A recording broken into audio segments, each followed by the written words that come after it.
couldn't help but overhear... Well, alright, I could have helped, but didn't. Anyway, I feel the same. Other than the occasional mental exchange, it's almost as if we're not infected. The voice on the ship told me I'd become a beautiful weapon. What do you think it meant?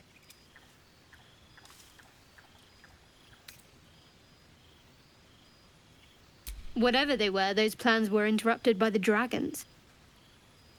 Either way, we can't take the lack of symptoms for granted. We have to find a healer. Well, I've said my piece. Get some rest.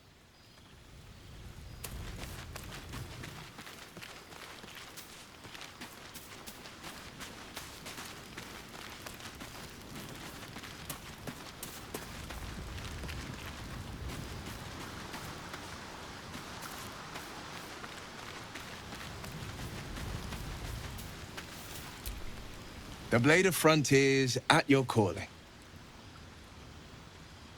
Karlach's fires raged in Baldur's Gate before she escaped to Avernus, as my source told it, and she was planning to return. One of the archdevil Zariel's own, chaos incarnate, a devil with pure fire for a heart. I made my way to Avernus to stop her. She fled from my reach, even climbed aboard the Mind Flayer ship as it screeched through the hells. I followed in close pursuit. I can't bear to imagine the lives Karlach might be taking, the damage she might be doing.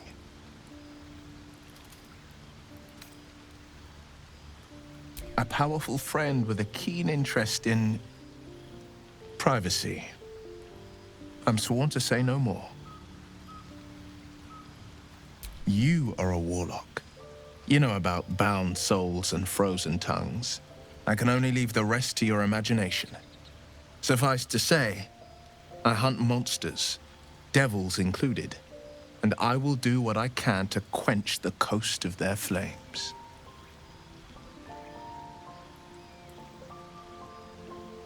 My father once said, "One does not pursue a champion's life.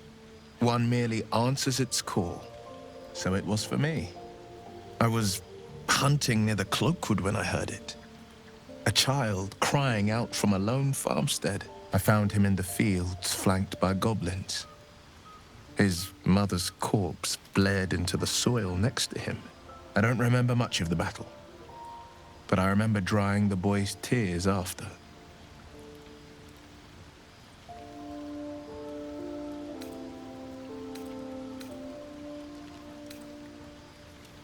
I left him with his uncles. 5 years on, and he's flourishing. If only every child was so lucky. I mourn the ones I could never save, whose cries I never heard. In the boy's tears, I finally saw the suffering wrought by the villains of the wild. The frontiers demanded a blade, and so I heeded.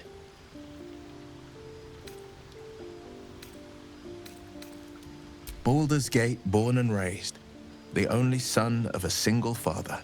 He wanted one life for me. I chose another. We haven't spoken since I left the city. A classic drama, a staunch father and his rebellious son. Better heard from the bard's lips than mine.